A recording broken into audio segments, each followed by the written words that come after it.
Buenas noches y gracias por estar ahí. Estamos en La Mira, estamos en BTV y estamos con el economista Guillermo Tolosa, que es quien sustituyó a Ernesto Talvi al frente del Ceres. Muchas gracias por estar. Muchas gracias por invitarme, Gabriel. Fede. ¿Cómo estás? Buenas noches. Fito. ¿Qué tal, Gabriel? ¿De dónde provenís, Guillermo, antes de esta actividad? Vengo de trabajar en el exterior durante muchos años, 12 años en el Fondo Monetario Internacional y los últimos 2 en una consultora privada en Londres que asesoraba multinacionales, inversores, etcétera, sobre temas de economía global.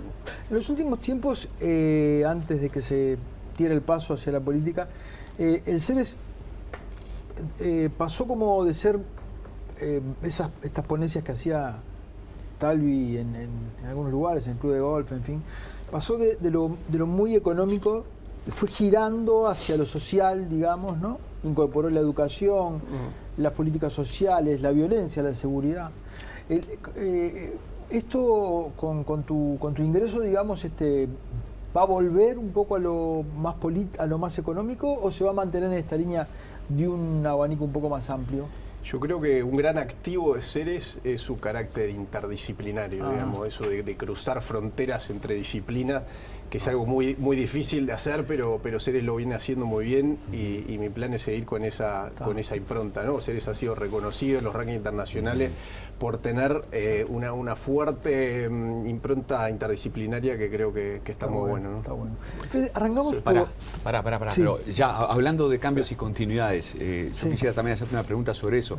La estrategia de incidencia de Ceres también experimentó algún cambio, ¿no? Al principio se le hablaba a las élites, después en los últimos 2 años o 3, los famosos encuentros ciudadanos que terminaron siendo el prólogo del ingreso de Ernesto a la política. Claro. ¿Cuál va a ser la estrategia de Ceres de aquí en adelante? ¿Élites, encuentros ciudadanos, las dos cosas?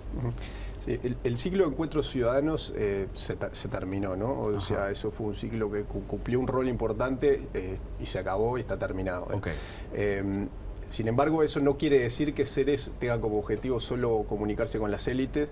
Okay. Hay una instancia fundamental de la institución que es un desayuno 2 veces por año donde se presenta a los líderes empresariales del Uruguay. Claro. Sin embargo, nuestra apuesta es un poco también aumentar la presencia en los medios, hacer el mensaje de Ceres un poco más masivo, ¿no? De otra forma, no yendo ciudad por ciudad, pero quizás a través de la... ¿Cómo? ¿De qué manera? Quizás hoy por hoy a través de las redes sociales es donde uno puede lograr ese tipo de impacto sin la necesidad de presencia física, ¿no? Entonces quizás redoblar un poco la apuesta de redes sociales va a ser una estrategia clave. Fede, arrancamos por la economía. Bien. Estaría bueno entender un poco el contexto en el que estamos hoy, el contexto a nivel global. Uruguay inserto en un mundo que tiene determinadas, digamos, o que brinda determinadas oportunidades, pero también algunas amenazas en el corto y mediano plazo. ¿Cómo están viendo ese contexto a nivel general por parte de Ceres? Vemos un contexto internacional muy amenazante y creo que generalmente no se está prestando demasiado atención a los riesgos que conllevan el entorno actual, ¿no? O sea, por más que ha habido una especie de tregua en las guerras comerciales, la realidad es que en los últimos 2 años se ha estado desandando, o el último año principalmente, que estamos cerrando hoy, ¿no? O sea, se ha desandado un camino que las grandes potencias se habían trazado durante 70 años, desde la construcción de la posguerra en Bretton Woods, con las grandes instituciones. Desde ahí la tendencia había sido cada vez más integración comercial, de capitales, de personas y con internet de ideas también. Y sin embargo, lo que estamos viendo ahora es más muros, más aranceles, unas fronteras cada vez más rígidas. Entonces es un poco desandar ese camino. Entonces, ¿qué implica eso para Uruguay? Y bueno, yo creo que las consecuencias pueden ser muy importantes, ¿no? Porque Uruguay como país chico se ha beneficiado de una forma desproporcionada de este mundo cada vez más integrado, ¿no? Que brinda más oportunidades de exportación. Hoy estamos ante un entorno donde no sabemos muy bien cuáles van a ser las reglas de juego en el próximo par de años para que Uruguay pueda seguir creciendo a través de la exportación, ¿no? Te escuché o lo leí que hablabas del riesgo latente del populismo. ¿Uruguay también? ¿Uruguay está en riesgo? Exacto, sí, porque tenemos los riesgos que tienen que ver a nivel mundial con lo económico. Claro. Y, exacto, tenemos otro tipo de riesgos que tienen que ver con desarrollos políticos, ¿no? Y ahí lo que vemos a nivel mundial es que este fenómeno del populismo tiene una tendencia al contagio importante, ¿no? Perdón, pero ¿cómo estás definiendo populismo? ¿Qué entenderías por populismo? Ahí es donde los politólogos y los economistas tenemos algunas diferencias, ¿no? Pero entonces lo que tratamos de hacer en Ceres es una definición quizá de síntesis, ¿no? Donde los politólogos quizás se enfatizan más en lo que tiene que ver con el atropello a la democracia del populista, ¿no? Y los economistas en el estímulo de corto plazo con consecuencias muy nocivas sobre el mediano y largo plazo de la economía. Pero muchas veces van de la mano las dos definiciones, porque ¿qué pasa? El populista, en su afán de atropellar las instituciones y maximizar su poder, muchas veces lo que termina haciendo es estimular, inflar la economía para maximizar su popularidad y validar así su poder para poder atropellar las instituciones, ¿no? Entonces, lo que vemos muchas veces van de la mano. Y ese tipo de populismo que vemos que se está contagiando a nivel mundial porque hay una cantidad de factores y raíces comunes en estos desarrollos, que algunas son obvias, otras menos obvias, por ejemplo, lo que tiene que ver el rol de las redes sociales, ¿no? Todos los líderes populistas donde ganaron, digamos, el campo de batalla donde se despegaron en las redes sociales, o sea, no ganaron con presencia en medios tradicionales, no ganaron con estructuras partidarias, con el cara a cara, ganaron donde tienen mucho más seguidores, mucho más influencia es en las redes sociales. Entonces, Facebook, de alguna manera, mucha gente dice, es un arma de destrucción masiva de las democracias, ¿no? O sea,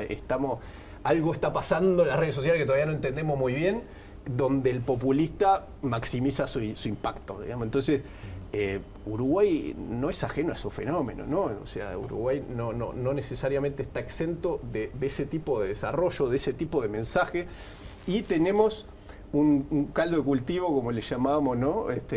Por el hecho que Uruguay, la confianza en la democracia está colapsando, y eso es un indicador líder generalmente para la aparición de este tipo de régimen. Pero ¿qué es lo que está en la base de sociedades tan distintas que tienen líderes o han surgido líderes populistas?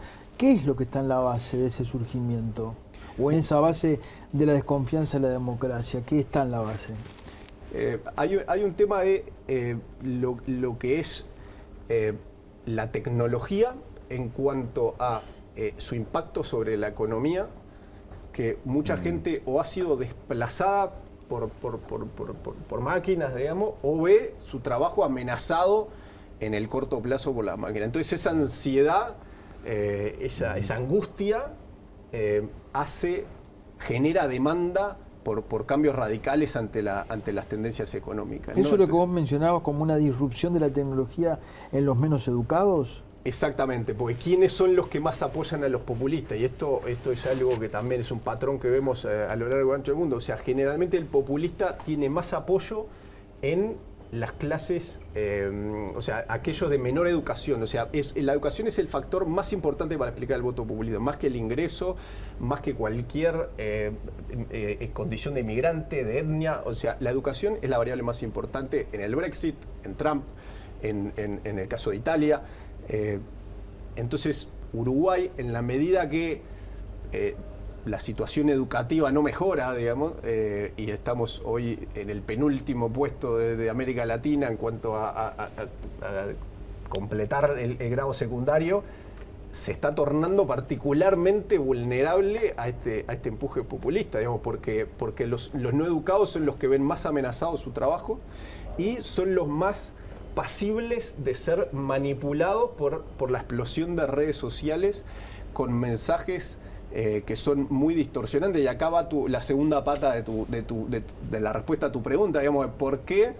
¿Qué es lo que hay común entre todos? Bueno, la tecnología es un factor en términos de la producción y el empleo, pero el otro tiene que ver con la tecnología de redes sociales, porque las redes sociales permiten mensajes hipersegmentados y que no pasan por ningún filtro, básicamente. Antes estaba la autoridad del canal de televisión atrás o de un partido político establecido, digamos, que generaba cierta credibilidad y cierto filtro de los mensajes. Hoy hay impunidad total en las redes sociales para dar mensajes completamente distorsionados de la realidad, la famosa fake news, y eso genera que haya más manipulación en estos sectores no educados que no tienen las herramientas para procesar este tipo de mensajes. Pero vos hablás de las redes sociales per se, es decir, dejándolas actuar en su libre, digamos, modo de funcionamiento, o lo que estás hablando es del uso por parte de un líder carismático. El intento, digamos, de manipulación de esa opinión pública ¿Tú deliberado. hablas de usarlas para manipular, o lo que decís es que naturalmente se acomodan los zapallos de esa manera? Sí. ¿Me explico? Sí, creo que no es el rol natural de las redes sociales. Creo que vamos a ir aprendiendo a usarlas y a regularlas y controlarlas de una forma que no se presten para lo que está sucediendo hoy, digamos. Hoy es como el Wild West, ¿no? O sea, todo vale, o sea, recién empieza, todo vale, con total impunidad moral y legal, o sea, ¿no? Entonces están pasando cosas que no están buenas y que creo que con el tiempo vamos a ir aprendiendo y se van a ir solucionando. ¿A tu juicio? ¿Y eso se regula, digamos, por el aprendizaje de los usuarios, o habría que estimular acciones de regulación a nivel de los propios gobiernos y a nivel quizá global de entender este tipo de fenómenos y actuar sobre eso a nivel regulatorio? Sí. ¿Cuál es tu opinión al respecto? Creo que hay un empuje ya de mayor control de lo que tiene que ver con la fake news. O sea, Facebook, sin ir más lejos, bueno, está invirtiendo una cantidad de recursos cada vez más importante, o cada vez más presión en controlar esto. Pero por otro lado, ha subido la importancia, digamos, de ahora mejorar la educación ciudadana, ¿no? Todo lo que tiene que ver con el aspecto de cívico y de la cuestión pública, digamos, porque también lo que hace Facebook es desplaza las cuestiones públicas por lo privado. O sea, Facebook es hacer público siempre lo privado, ¿no? Entonces se ha ido desplazando cuestiones que son centrales para el funcionamiento sano de una democracia. Entonces creo que ahora el Estado tiene que redoblar la apuesta para mejorar las herramientas de los ciudadanos para procesar el tipo de mensaje que ahora también hay una línea muy fina entre lo que es cuidar justamente ese activo de transmisión de conocimiento y de información falsa, y lo que es el derecho a transmitir opiniones que bueno, que algún gobierno esas herramientas la puede utilizar para fines que justamente no son los que se buscan. Estoy totalmente de acuerdo. Aparte me llama la atención el énfasis que le pones a las redes sociales, ¿no? Porque uno podría pensar que, bueno, yo siempre pongo el ejemplo del discurso del periodista cuando hace unos años reivindicaba su derecho a informar y ser informado como uno de los principios de la Declaración de los Derechos del Hombre, y decía, por eso no es un derecho de los periodistas, es un derecho de todos los ciudadanos. Y era una media mentira, porque los ciudadanos no tenían acceso a los medios de comunicación tradicionales, no iban a una radio, no tenían un canal de televisión, no tenían un diario. Ahora que el discurso ese se hizo realidad y todos podemos realmente hacer ejercicio de esa libertad, resulta que termina siendo un tiro por la culata. Sí, porque esta libertad se ha transformado en libertinaje, ¿no? Entonces es el desafío de todos ahora reencauzarlo a que efectivamente sea libertad. Pero si no hay ningún tipo de regulación y restricción se torna en libertinaje. Y hablando de regulaciones y de calidad de la democracia y de información, viste que está sobre la mesa esta discusión de si debe haber o no debates entre los partidos y si tiene que ser por ley. ¿Han discutido entre ustedes? ¿Tienen una posición? ¿O capaz que en el plano personal podés arriesgar una? Sí. Creo que este es el tipo de iniciativa de la que estaba hablando, de ponerle un poco de límites a la actividad política en este nuevo mundo, ¿no? Que ya no vale, digamos, o sea, debatir desde el eslogan, desde un mensaje a veces anónimo en las redes sociales, sino que vamos a pedirle que tengan un debate sustantivo, coordinado, organizado, donde el ciudadano pueda contraponer ideas, me parece que es un ejercicio muy, muy sano, ¿no? Y es el tipo de pequeño control que creo que está bueno en este proceso para mejorar la calidad de la democracia, ¿eh? Nos vamos a una tanda y seguimos con Guillermo Tolosa, director del CERES.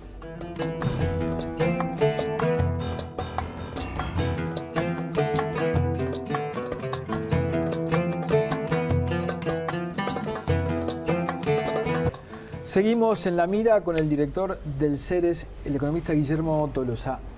Otra frase que me quedó dando vuelta de lo que leí es que cuando hablas de gente que está educada para la conflictividad, ¿cómo es eso?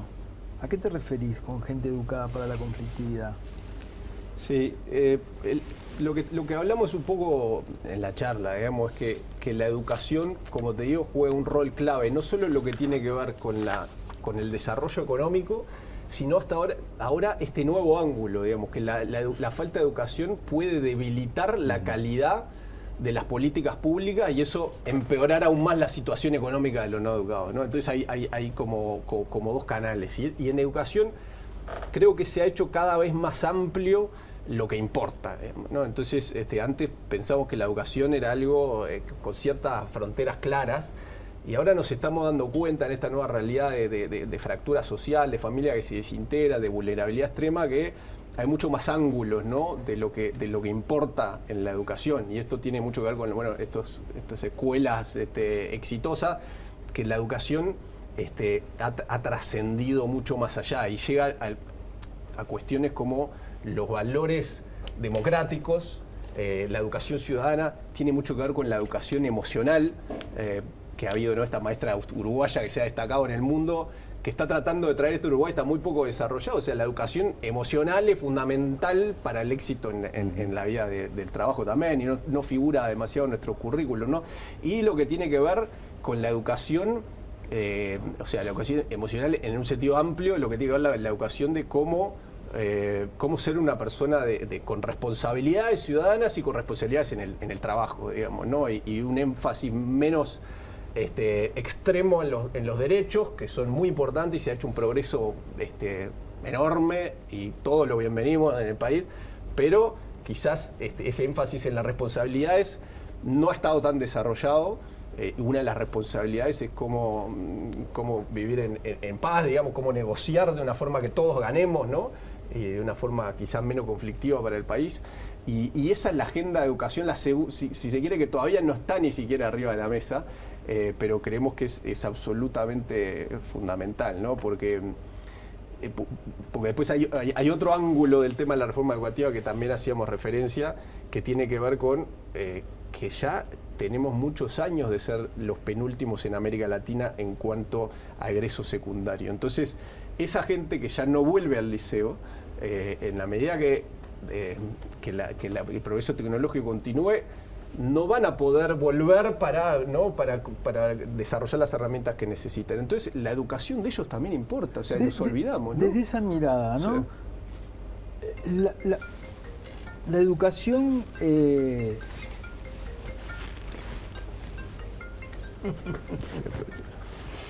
Perdón. Desde esa mirada, sí. ¿La educación fogonea la pobreza o la pobreza fogonea la falta de educación? Yo creo que no.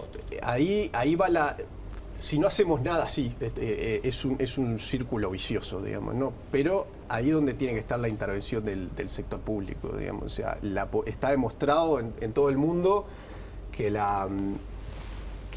no necesariamente por ser pobre uno está condenado a no ser educado. Eso depende de la efectividad del Estado.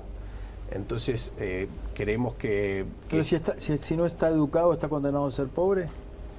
Si no está educado, en el mundo de hoy es cada vez más difícil, ¿no? Escapar a la pobreza, porque cada vez somos más sustituibles por máquinas, digamos, los no educados, ¿no? Entonces la competencia... Pero incluso los educados.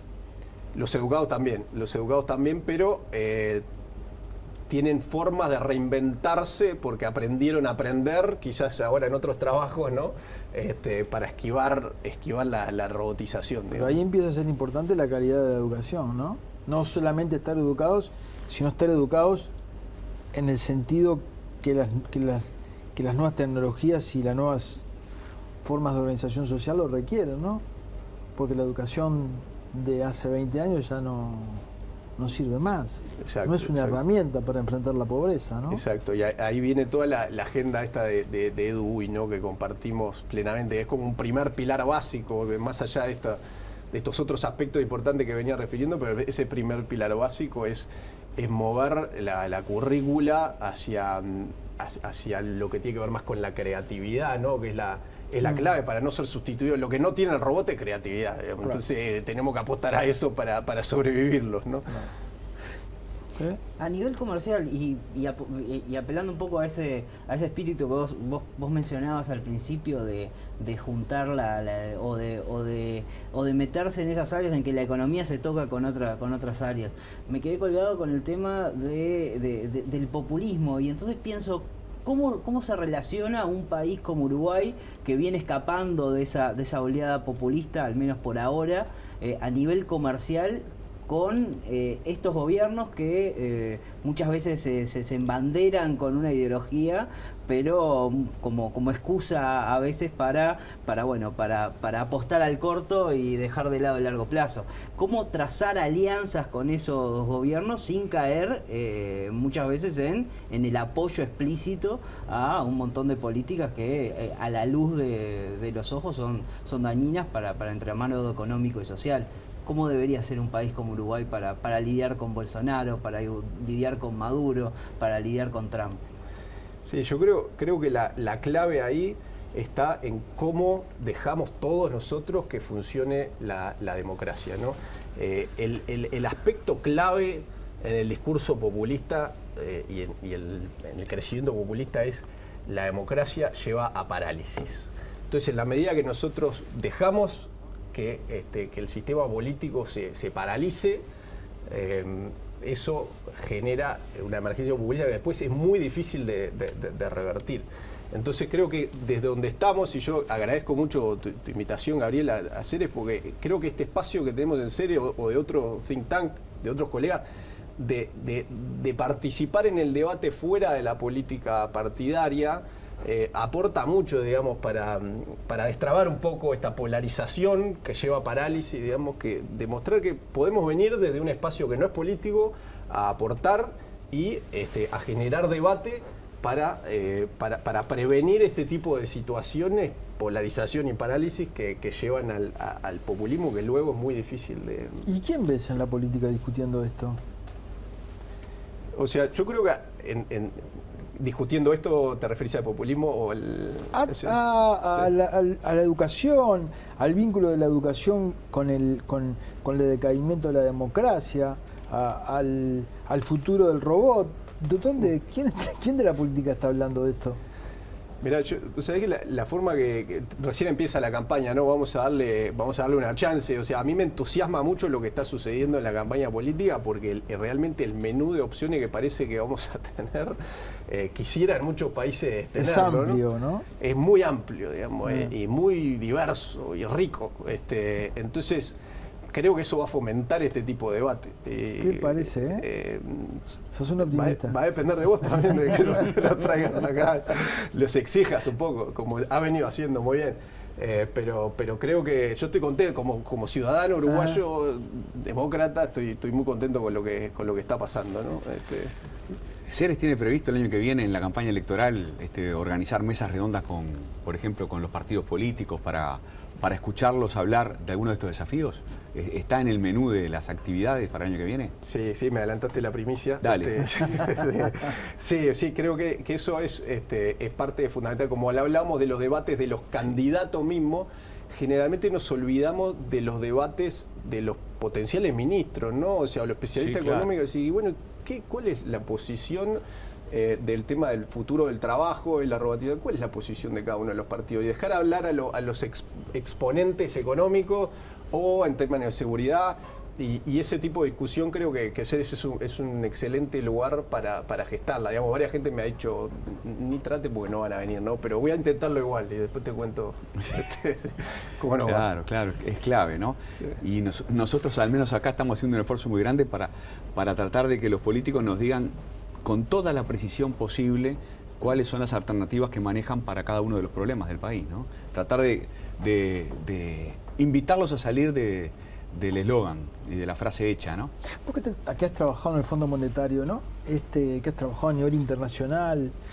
En el mundo de los partidos políticos suelen recurrir a organismos internacionales, a grupos de ideas para pedirles información. Digo, porque Ceres tiene un montón de información acumulada y procesada por un montón de especialistas, ¿no? Que si los vas a contratar te sale un montón de plata, ¿no? ¿Alguna vez se le golpearon la puerta a algún político para decir, nos prestan la información que nos sirva para asesorar? ¿Lo ves eso acá? ¿Ves esa cultura acá? En el mundo se hace, ¿no? Sí, exactamente. O sea, de hecho, mi experiencia en el Fondo Monetario Internacional, siempre las críticas hace 20 años era que una organización cerrada, ¿no? Un poco secreta, que solo se reunía con el gobierno y ahí cocinaban el programa y se volvían a Washington.